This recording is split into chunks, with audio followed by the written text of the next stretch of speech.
Hello everyone, আজ আমরা তড়িৎ ক্ষেত্র চ্যাপ্টার সম্বন্ধে কিছু অংশ জানব।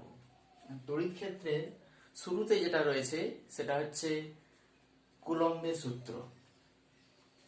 কুলম্বের সূত্র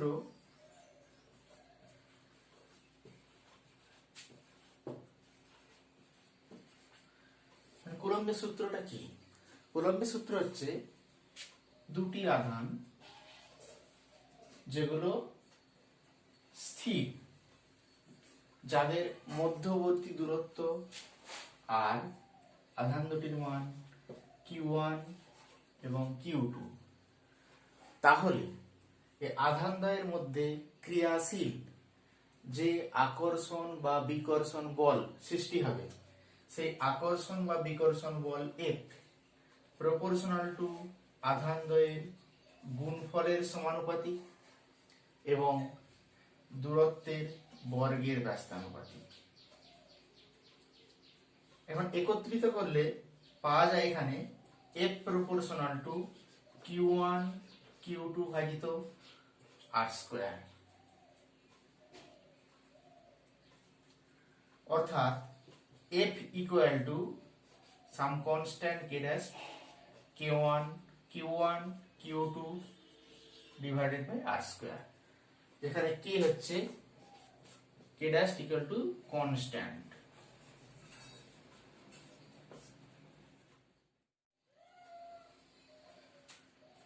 অতএব কুলম্বের সূত্রটা আমরা যেটা পেলাম, F equal to K dash into Q1 Q2 divided by R square. এখন এই K ড্যাশটা সিজিএস এবং এসআই পদ্ধতিতে ভিন্ন ভিন্ন রাশি নির্দেশ করে। যেমন সিজিএস পদ্ধতিতে K dash equal to 1 by K, যেখানে K কে বলা হচ্ছে মাধ্যমের পরাবৈদ্যুতিক ধ্রুবক। মাধ্যমের পরাবৈদ্যুতিক ধ্রুবক।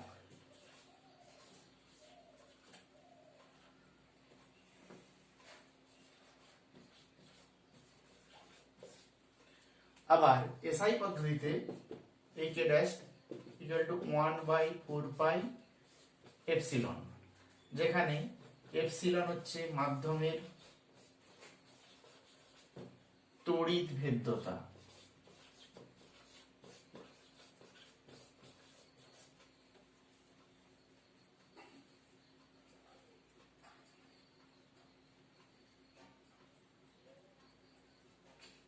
মাধ্যমের এই যে তড়িৎ ভেদ্যতা, এই তড়িৎ ভেদ্যতার নির্দিষ্ট একক রয়েছে, অর্থাৎ এপসিলন নির্দিষ্ট একক যুক্ত এবং এর মান বায়ু মাধ্যমের ক্ষেত্রে হলে, বায়ু মাধ্যমে এপসিলন ইকুয়াল টু এপসিলন 0, এটার মান 8.854 10 টু দি পাওয়ার -12। একক কি হবে? আমরা একক পাবো এখান থেকে F ইকুয়াল টু আমরা পেয়েছি Q1 Q2 ভাজিত 4 পাই এপসাইলন 0 R স্কয়ার, অতএব epsilon 0 equal to Q1 Q2 ভাজিত 4 পাই F ইনটু R স্কয়ার। অতএব একক হবে Q1 Q2, এদের একক হচ্ছে কুলম, অর্থাৎ coulomb square, newton to the power -1, metre to the power -2। SI পদ্ধতিতে বায়ু মাধ্যমে যে তড়িৎ ভেদ্যতা তার মান 8.854 × 10 to the power -12 coulomb square, newton to the power -1, metre to the power -2। এখান থেকে আমাদের কুলম্বের সংজ্ঞা দেয়, অর্থাৎ এসআই পদ্ধতিতে আধানের এককের সংজ্ঞা, সিজিএস পদ্ধতিতে আধানের এককের সংজ্ঞা জানা প্রয়োজন। তার আগে আমাদের জানতে হবে এই কুলম্বের সূত্রটা কোন ক্ষেত্রে প্রযোজ্য, অর্থাৎ কুলম্বের সূত্রের প্রযোজ্যতা সম্বন্ধে আমরা জানব। এখন কুলম্বের সূত্র কোন ক্ষেত্রে প্রযোজ্য? অবশ্যই স্থির আধানের ক্ষেত্রে, স্থির তড়িতাধানের ক্ষেত্রে, তড়িতাধানের ক্ষেত্রে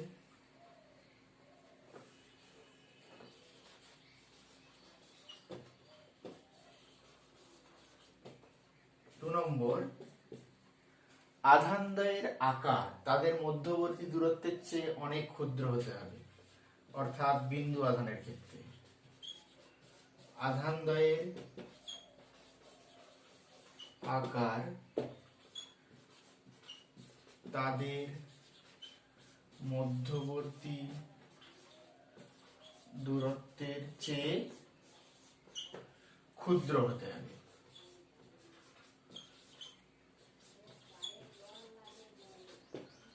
অর্থাৎ বিন্দু আধানের ক্ষেত্রে প্রযোজ্য।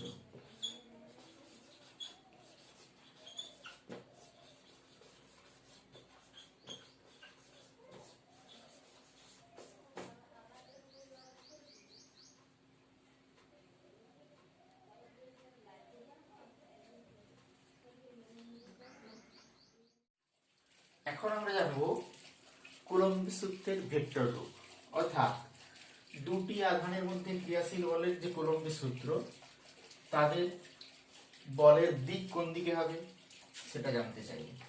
এক্স ওয়াই জেড, এটি ত্রিমাত্রিক তল, যেখানে একটা আধান, একটা বিন্দু আধান Q1 অপর একটি বিন্দু আধান Q2 অবস্থান করছে।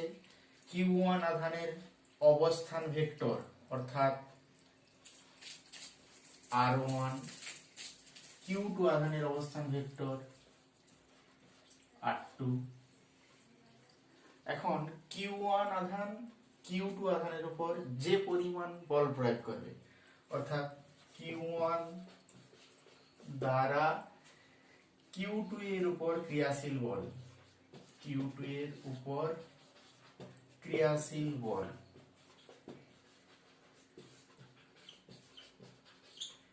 F12, এক নম্বর আধান দ্বারা দু নম্বরের উপর ক্রিয়াশীল বল, এক নম্বর আধান দ্বারা দু নম্বরের উপর ক্রিয়াশীল বল F12 equal to 1/4 pi epsilon Q1 Q2 divided by ওদের মধ্যবর্তী দূরত্ব R, R1 2, 1 থেকে 2 এর দিকে। ভেবে নিচ্ছি Q1 আধান Q2 কে বিকর্ষণ করছে 1 থেকে 2 এর দিকে, তাহলে R12 আমরা ত্রিভুজ সূত্র থেকে পেতে পারি R12 ভেক্টর সমান R2 minus R1, R2 minus R1, অর্থাৎ F12 equal to 1/4 pi epsilon Q1 Q2 divided by R12 whole square into R12 cap, অর্থাৎ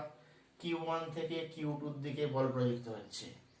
একই রকম ভাবে Q2 দ্বারা Q1 এর উপর ক্রিয়াশীল বল, Q2 দ্বারা Q1 এর উপর ক্রিয়াশীল বল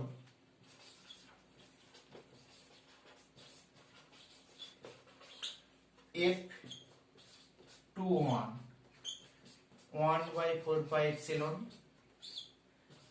Q1 Q2 divided by R21 square R21 cap, যেখানে Q2 Q1 এর উপর বল প্রয়োগ করছে, অর্থাৎ Q1 কে বিকর্ষিত করছে, ভেবে নিতে পারি। সেক্ষেত্রে F21 হলো Q2 দ্বারা Q1 এর উপর ক্রিয়াশীল বল।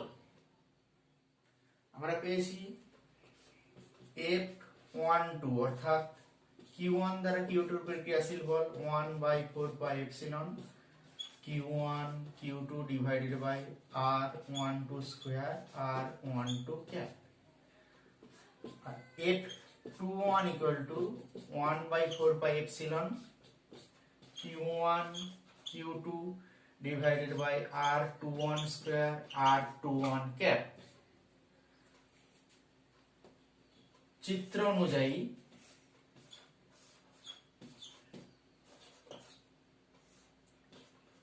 R1 R2 চিত্র অনুযায়ী R12 cap equal to minus R21 cap, অর্থাৎ আমরা বলতে পারি অতএব F12 বল F12 equal minus F21, অর্থাৎ বল দুটো পরস্পরের বিপরীতমুখী এবং এই বল দুটোকে আমরা ক্রিয়া এবং প্রতিক্রিয়া বল বলতে পারি। এবার আমরা জানতে চাই কুলম্বের সূত্র থেকে আধানের সংজ্ঞা। এসআই পদ্ধতিতে আধানের একক হলো কুলম্ব, অর্থাৎ 1 কুলম্ব আধানের সংজ্ঞা আমরা জানতে চাই।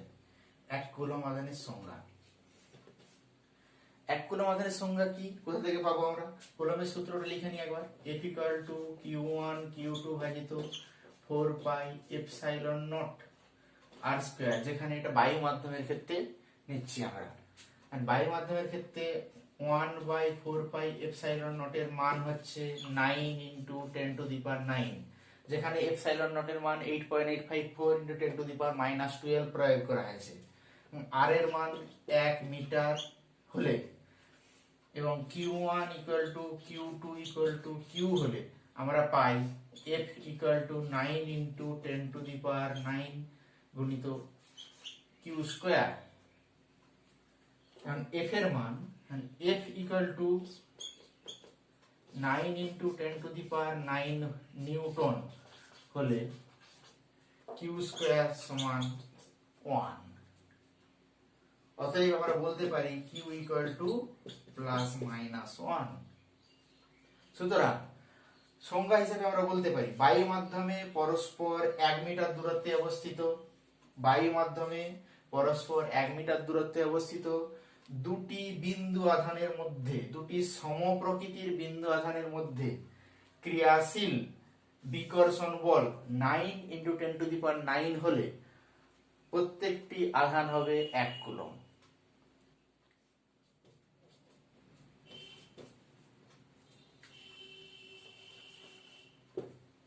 একই রকম ভাবে সিজিএস পদ্ধতিতে আধানের একক হলো স্ট্যাট কুলম্ব বা ইএসইউ। স্ট্যাট কুলম্ব বা ইএসইউ, 1 স্ট্যাট কুলম্ব বা ইএসইউ সংজ্ঞা কি হবে? একই রকম ভাবে আমরা বলতে পারি তাহলে Q1 = Q2 = Q হলে K = 1 বায়ু মাধ্যমের জন্য, R = 1 সেন্টিমিটার হলে F = হবে Q স্কয়ার, যেখানে F = 1 হলে অর্থাৎ 1 ডাইন হলে Q স্কয়ার = 1, অর্থাৎ যেখানে অতএব Q হবে ±1 স্ট্যাট কুলম্ব। অর্থাৎ আমরা সিজিএস পদ্ধতিতে সংজ্ঞা হিসেবে বলতে পারি বায়ু মাধ্যমে পরস্পর 1 সেন্টিমিটার দূরে অবস্থিত দুটি সমপ্রকৃতির বিন্দু সমান এবং সমপ্রকৃতির বিন্দু আধানের মধ্যে ক্রিয়াশীল বিকর্ষণ বল 1 ডাইন হলে ওই বিন্দু আধানের প্রত্যেকটিকে বলা হবে 1 স্ট্যাট কুলম্ব। এবার আমরা জানবো কুলম্বের সূত্র সংক্রান্ত কি কি ধরনের সমস্যা আমাদের আসতে পারে। প্রথমত যে সমস্যা আসে সেটা কোনো আহিত আধানের নিচে বা উপরে কোনো অপর কোনো আহিত আধান সাম্যাবস্থায় রয়েছে। যেমন ভাবে বলতে পারি কোনো তড়িদাহিত গোলকের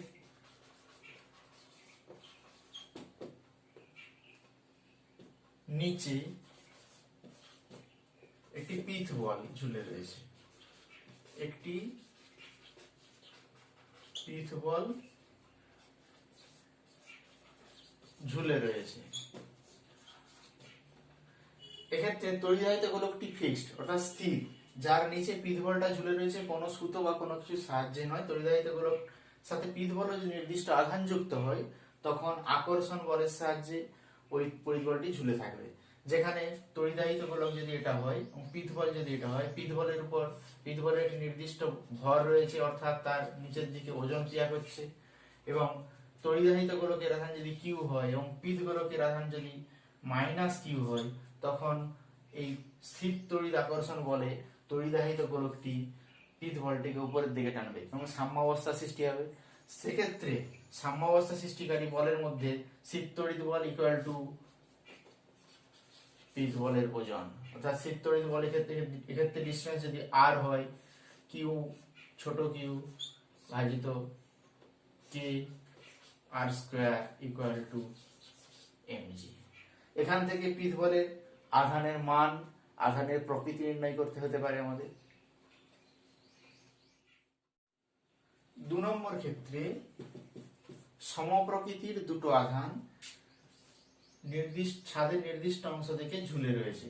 এখন সমান আধান হলে আধান দুটোর মধ্যে স্থির তড়িৎ বিকর্ষণ বল ক্রিয়া করবে, যার ফলে আধান দুটো নির্দিষ্ট দূরত্বে সরে যাবে পরস্পর থেকে। এখন ওদের মধ্যবর্তী নির্দিষ্ট কোণের সৃষ্টি হলে সেক্ষেত্রে নির্দিষ্ট দূরত্ব কত সেটা নির্ণয় করা প্রয়োজন হয়ে পড়ে। সেক্ষেত্রে আমরা দেখতে পাবো এখন আধান দ্বয়ের প্রত্যেকটির ভর যদি m হয়, নিচের দিকে mg ক্রিয়া করবে, আর স্থির তড়িৎ বিকর্ষণ বলের জন্য F ক্রিয়া করবে পরস্পরের বিপরীত দিকে, এবং টান দড়ির টান উপরের দিকে T কাজ করছে। T এর দুটো উপাংশ পাবো, এখন এটাও থিটা হবে যেহেতু এটা থিটা। T এর এই দিকের উপাংশ হচ্ছে T cos থিটা, এবং এই দিকের উপাংশ হচ্ছে T sin থিটা।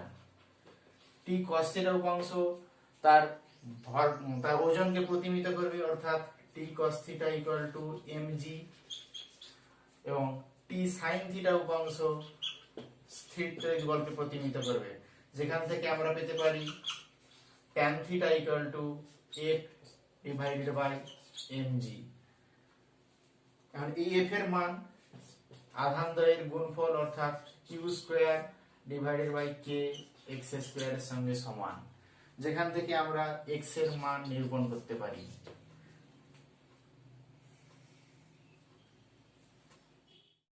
এখন 3 নম্বর ক্ষেত্রে কুলম্বের সূত্রে যে সমস্যাগুলো আছে সেগুলো হচ্ছে যে আধান দ্বয়ের মধ্যে সাম্যাবস্থার সৃষ্টি, অর্থাৎ দুটো আধান, দুটোই সমপ্রকৃতির আধান, এরা কখন সাম্যাবস্থায় থাকবে। কারণ আধান দ্বয়ের মধ্যবর্তী দূরত্ব নির্দিষ্ট অর্থাৎ r। আধান দ্বয়ের মাঝে কোন অবস্থানে কি আধান বা কি প্রকৃতির আধান রাখলে টোটাল বা সমস্ত সংস্থাটাই সাম্যাবস্থায় থাকবে। ধরে নিতে পারি আমরা আধান দ্বয়ের প্রথম আধান থেকে 1 নম্বর আধান থেকে x দূরে একটি আধান q রাখলাম, যার ফলে সমস্যাটি সাম্যাবস্থায় আছে। এখন আধান q এর উপর ক্রিয়াশীল সাম্যাবস্থায় থাকতে গেলে আধান q এর উপর 1 নম্বর এবং 2 নম্বর আধান কর্তৃক ক্রিয়াশীল বল সমান এবং বিপরীতমুখী হতে হবে প্রথমত। তাহলে 1 নম্বর শর্ত অনুযায়ী 1 নম্বর আধান দ্বারা বড় q আধানের উপর ক্রিয়াশীল বল q into x square equal two q into kx square equal two 2 নম্বর আধান দ্বারা বড় q আধানের উপর ক্রিয়াশীল বল q into k into r minus x এর হোল স্কয়ার, কারণ এই দূরত্বটা হচ্ছে r মাইনাস x। এখান থেকে আমরা পাই x square equal to r minus x এর হোল স্কয়ার, অর্থাৎ x equal to r minus x, অর্থাৎ 2x equal to r or x equal to r by 2। অর্থাৎ আমরা বলতে পারি দুটো সমপ্রকৃতির সমান আধানের মধ্যবর্তী অবস্থানে কোনো আধানকে রাখলে মাঝের আধানটা সাম্যাবস্থায় থাকবে। এটা মাঝের অর্থাৎ q আধানের সাম্যাবস্থার শর্ত পেলাম, কিন্তু 1 নম্বর এবং 2 নম্বর আধান অর্থাৎ ছোট q যে আধান দুটো তাদের মধ্যে সাম্যাবস্থা সৃষ্টি হতে পারে কিভাবে।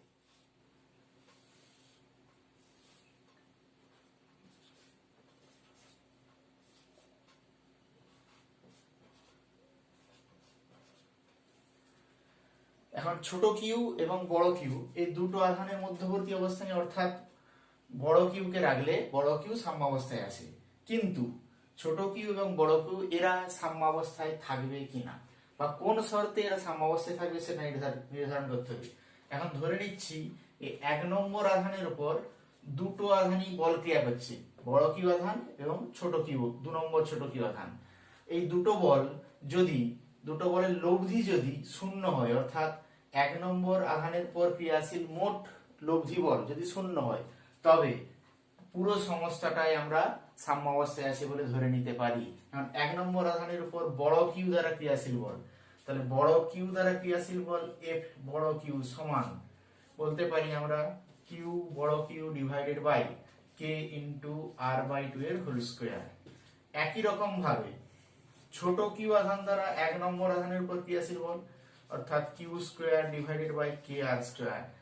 দুটো বলের লব্ধি অর্থাৎ F Q plus F small Q equal to 0 হতে হবে, F Q plus F small Q equal to 0 হতে হবে। সেখান থেকে আমরা পেতে পারি যে কিউ কিউ কে গুলো কেটে যাচ্ছে, আর স্কোয়ার ডিভাইডেড বাই 4 উপরে উঠে গেল, plus Q square by R square equal to 0।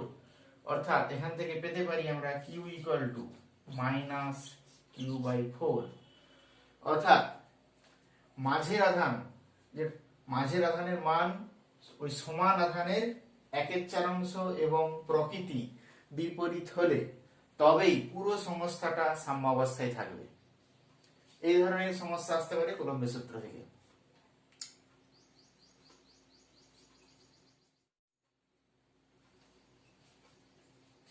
এবার আমরা জানবো তড়িৎ ক্ষেত্র কি এবং তড়িৎ ক্ষেত্র প্রাবল্য বলতে কি বোঝায়। তড়িৎ ক্ষেত্র বলতে কি বোঝায়? তড়িৎ ক্ষেত্র হচ্ছে, আমরা যদি কিউ একটা আধান ভাবি, সে কিউ আধান থেকে নির্দিষ্ট দূরত্বে যে কোনো অবস্থানেই আমরা কোনো আধানকে রাখি না কেন, যে কোনো অবস্থানেই কোনো আধান কিউ কে রাখি না কেন, সেই আধান বল অনুভব করবে। যে নির্দিষ্ট অঞ্চল জুড়ে কোনো আধানকে, কোনো তড়িৎ আধানের যে নির্দিষ্ট অঞ্চল জুড়ে কোনো আধানকে রাখলে সেই আধান একটি বল অনুভব করে, সেই নির্দিষ্ট অঞ্চলকেই বলা হচ্ছে এক্ষেত্রে তড়িৎ ক্ষেত্র।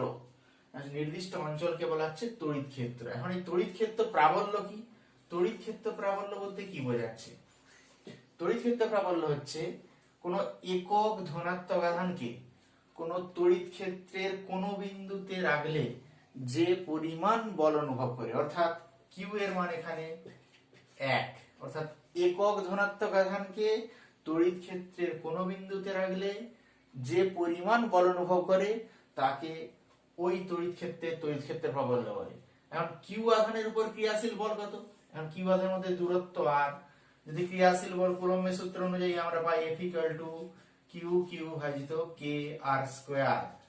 অর্থাৎ সেখানে একক আধানের উপর ক্রিয়াশীল বল, অর্থাৎ তড়িৎ ক্ষেত্রের প্রাবল্যের সংজ্ঞা অনুযায়ী ই সমান, তড়িৎ ক্ষেত্রের প্রাবল্য ই সমান এফ বাই কিউ।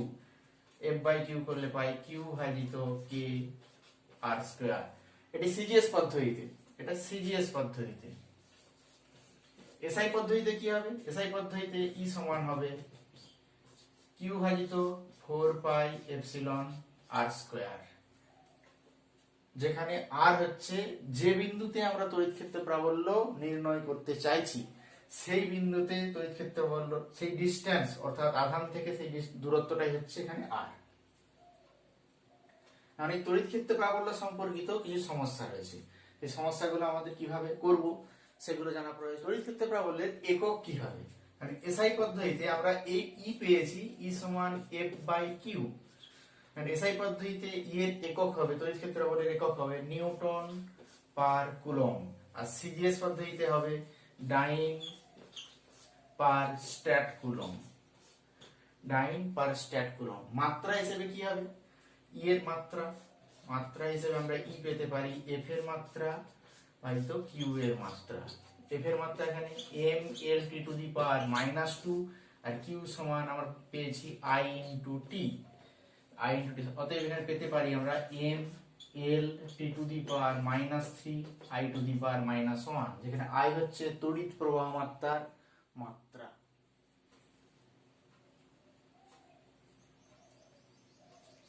এখন আমরা জানবো তড়িৎ ক্ষেত্র প্রাবল্য সম্পর্কিত কি ধরনের গাণিতিক সমস্যা আসতে পারে। প্রথম গাণিতিক সমস্যা আমরা বলতে পারি কোনো আধানকে কোনো নির্দিষ্ট তড়িৎ ক্ষেত্রে রেখে দেওয়া হলো।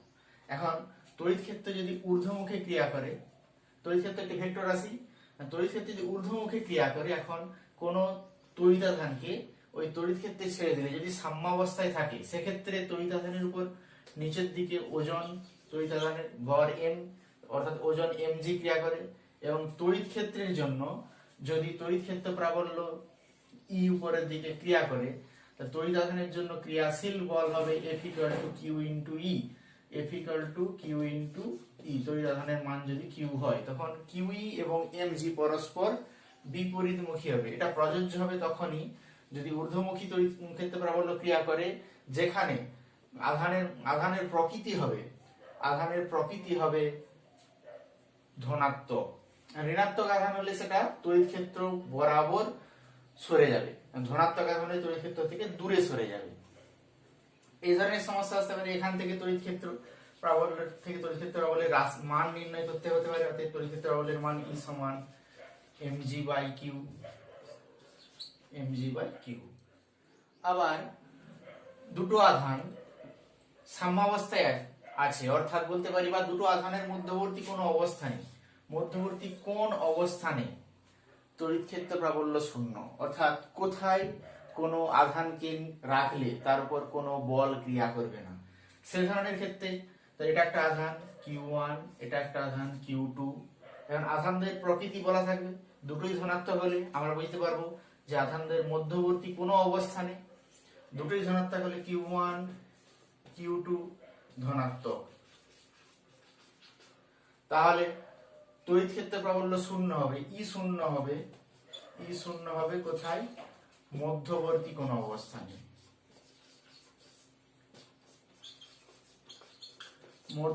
কোন অবস্থানে, একটি ধনাত্মক এবং একটি ঋণাত্মক হলে,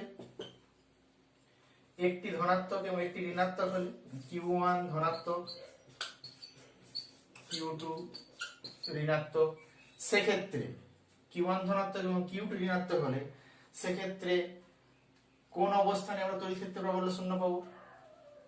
সেক্ষেত্রে দেখতে হবে আমাদের কোনটার মান বেশি আছে। যদি মান এখানে Q1 Q2 হয়, অর্থাৎ Q1 আধানের মান বেশি Q2 এর চেয়ে, সেক্ষেত্রে আমরা বলতে পারি Q2 আধান থেকে দূরের দিকে Q1 Q2 এবং সংযোগকারী সরলরেখায় কোন অংশে, অর্থাৎ P বিন্দুতে তড়িৎ ক্ষেত্র প্রাবল্য শূন্য হবে।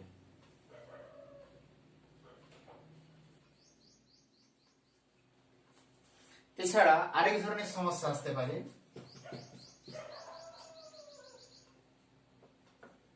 তড়িৎ ক্ষেত্র জেড অক্ষ বরাবর ক্রিয়া করছে ই। এখন এক্স অক্ষ, ওয়াই অক্ষ। এখন ওয়াই অক্ষের বরাবর ওয়াই অক্ষের দিকে কোনো আধানকে গতিশীল করে ছেড়ে দিলে, অর্থাৎ ভি বেগে ছেড়ে দিলে আধানটার উপর কিউই পরিমাণ বল জেড অক্ষ বরাবর ক্রিয়া করবে, যার ফলে আধানটার গতি হবে অধিবৃত্তাকার পথে। এখন অধিবৃত্তাকার পথে গেলে সেটা ওয়াই অক্ষ থেকে কতটা দূরে বা কতটা ওর পাথের ডেভিয়েশন হয়েছে সেটা আমাদের নির্ণয় করতে হতে পারে। সেটা কত হতে পারে এখানে? এখন যখন আধানটা ও বিন্দুতে ছিল, সে ও বিন্দুতে থাকা অবস্থায় তার উপর ক্রিয়াশীল বল F = QE, অর্থাৎ ত্বরণ কত তখন? ত্বরণ সমান QE/m, যেখানে m হচ্ছে আধানের ভর, QE/m। এখন এই বরাবর জেড অক্ষ বরাবর আর কোনো বল ক্রিয়া করছে না, সেক্ষেত্রে আধানটা ওয়াই অক্ষ বরাবর y0 দূরত্ব অতিক্রম করলে, t সময়ে y0 দূরত্ব অতিক্রম করলে আমরা বলতে পারি y0 = vt, অর্থাৎ t = y0/v। একই রকম ভাবে আধানটা জেড অক্ষ বরাবর কিছু পথ অতিক্রম করবে, সেটা কি কোন সূত্র অনুযায়ী হবে? সেটা হবে z0, যদি আমরা ধরে নিই এটা z0 = ½ a t², যেহেতু প্রাথমিক বেগ জেড অক্ষ বরাবর কোনো প্রাথমিক বেগ নেই, অর্থাৎ আমরা এখানে t এর মান যদি পুট করি y0/v, সেখান থেকে পেতে পারি ½ a y0²/v², অর্থাৎ z0 = a/2v² × y0², z proportional to y² বা y² = 4az রাশিমালাকে সমর্থন করে, যা একটি অধিবৃত্ত। অর্থাৎ এক্ষেত্রেও আমরা বলতে পারি যে কোনো গতিশীল আধানকে কোনো তড়িৎ ক্ষেত্রের সাথে লম্ব অভিমুখে পাঠালে ওই আধানটি তড়িৎ ক্ষেত্রের অভিমুখে কিছুটা সরণ ঘটে এবং অধিবৃত্তাকার পথে গমন করে। আজ এ পর্যন্তই।